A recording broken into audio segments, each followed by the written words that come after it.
జాతీయ స్థాయిలో భాజపాను మరోసారి అధికారంలోకి తెచ్చేందుకు తెరాస ఎంఐఎం ప్రయత్నిస్తున్నాయని ప్రజాకూటమి అగ్రనేతలు రాహుల్ గాంధీ, చంద్రబాబు ఆరోపించారు. తెరాసకు ఓటేస్తే భాజపాకు వేసినట్లేనని ఎన్నికల ప్రచారంలో ఓటర్లకు స్పష్టం చేశారు.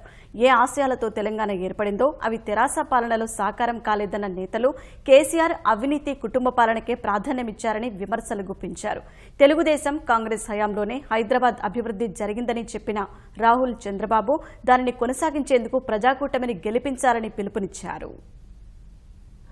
జాతీయ స్థాయిలో భాజపాయేతర కూటమి సాకారం దిశగా కీలక ఘట్టాన్ని ఆవిష్కరిస్తూ తెలంగాణ ఎన్నికల ప్రచారంలో కలిసి పాల్గొన్న కాంగ్రెస్, తెలుగుదేశం అధినేతలు బుధవారం సుడిగాలి పర్యటనతో ఓటర్లను ఆకర్షించే ప్రయత్నం చేశారు. ఖమ్మంలో భారీ బహిరంగ సభ తర్వాత హైదరాబాద్ లో 2 సభలు, రోడ్ షోతో ప్రజాకూటమి శ్రేణుల్లో నవోత్సాహం నింపారు. సనత్ నగర్, నాంపల్లి నియోజకవర్గాల పరిధిలో జరిగిన సభల్లో కలిసి పాల్గొన్న రాహుల్, చంద్రబాబు తెలంగాణలో తమ కూటమి ఉద్దేశ్యాన్ని మరింత స్పష్టం చేశారు. గతంలో తెలుగుదేశం, కాంగ్రెస్ హైదరాబాద్ ను ప్రపంచ స్థాయి నగరంగా అభివృద్ధి చేశాయని, తెరాస హయాంలో హైదరాబాద్ నిర్లక్ష్యానికి గురైందని ఆరోపించారు.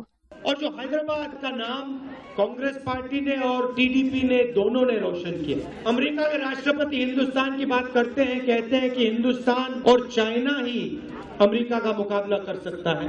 सब टेक्स्ट में अगर अमेरिका के साथ हिंदुस्तान कंपटीशन करता है तो हैदराबाद की जनता, बेंगलोर की जनता ये कंपटीशन करवाती है। जिस प्रकार से यहाँ प्रगति होनी चाहिए वो नहीं हो रही है। दुख की बात, चीफ मिनिस्टर का फोकस भ्रष्टाचार पे है, कमीशनबाजी पे है। प्रोजेक्ट्स को रिस्ट्रक्चर करते हैं, 40,000 करोड़ रुपए के प्रोजेक्ट को 90,000 करोड़ रुपए का बना देते हैं और कमीशन ले लेते हैं। और जो हैदराबाद की मदद करनी चाहिए वो नहीं करते हैं। విభజన వల్ల తెలంగాణ బాగుపడుతుందని మనందరం ఆశించాం. బాగుపడిందా అని మిమ్మల్ని అడుగుతున్నా. మీకేమైనా లాభం వచ్చిందా అని మిమ్మల్ని అడుగుతున్నా. ఏమీ లాభం రాలేదు. ఆదాయం ఉంది, దుర్వినియోగం అయింది. ఈ రాష్ట్రానికి ఉపయోగించే పరిస్థితి లేకుండా పోయింది. చంద్రశేఖరరావు గారు మాట్లాడుతున్నారు, నేనేదో పెత్తనం చేస్తానని. నేను పెత్తనం చేయడానికి రాలేదు. ఆ రోజు కష్టపడ్డాం, హైదరాబాద్ ని ప్రపంచ పటంలో పెట్టాం. దాని ఫలితాలు మీకు రావాల్సిన అవసరం ఉంది, అది రాలేదు. అందుకని ప్రజాకూటమి ద్వారా విజ్ఞప్తి చేస్తున్నా, రేపు ముఖ్యమంత్రి అయితే కాంగ్రెస్ అభ్యర్థి ముఖ్యమంత్రి అవుతారు.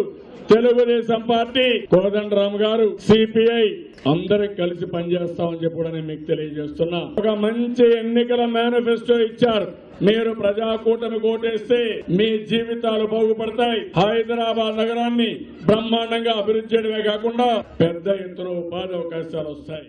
మోదీ, కేసీఆర్ అవినీతికి అధిక ప్రాధాన్యం ఇస్తున్నారని ఆరోపించిన రాహుల్, రఫేల్, తెలంగాణలో ప్రాజెక్టుల రీడిజైనింగ్ అంశాలను పోల్చి చూపారు. फ्रांस के राष्ट्रपति ने दुनिया की प्रेस को बताया है कि चौकीदार ने अनिल अंबानी को 30,000 करोड़ रुपए का फायदा पहुंचाया है।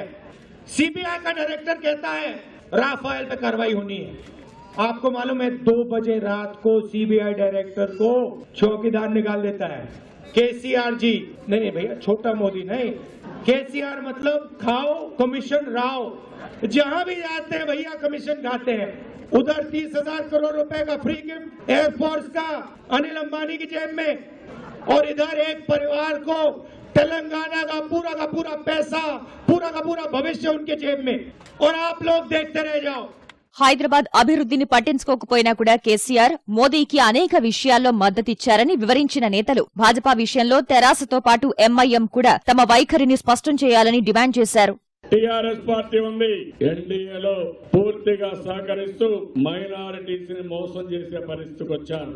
మీరు ఎవరైనా టీఆర్ఎస్ పార్టీకి ఓటేస్తే మోడీకి ఓటేసినట్టని మరొకసారి మీ అందరికీ విజ్ఞప్తి చేస్తున్నాను. నేను అడుగుతున్నా ఎంఐఎంను కూడా, మీరు ఈరోజు టీఆర్ఎస్ సపోర్ట్ చేస్తున్నారు, టీఆర్ఎస్ బీజేపీకి సపోర్ట్ చేస్తున్నారు. దీనివల్ల ఎవరికి లాభం అని టీఆర్ఎస్ అడుగుతున్నా, ఎంఐఎం అడుగుతున్నా. మీరు ఎవరితో ఉంటారో ఆలోచించాలి. తెలంగాణలో తెరాసను ఓడించడం ద్వారా వచ్చే లోక్సభ ఎన్నికల్లో మోదీ ప్రభుత్వాన్ని పడగొట్టడానికి నాంది పలకాలని ఇరువురు నేతలు ఓటర్లకు పిలుపునిచ్చారు. మొత్తంగా రాహుల్, చంద్రబాబు సభలకు మంచి స్పందన రావడం పట్ల ప్రజాకూటమి నేతలు సంతోషం వ్యక్తం చేస్తున్నారు.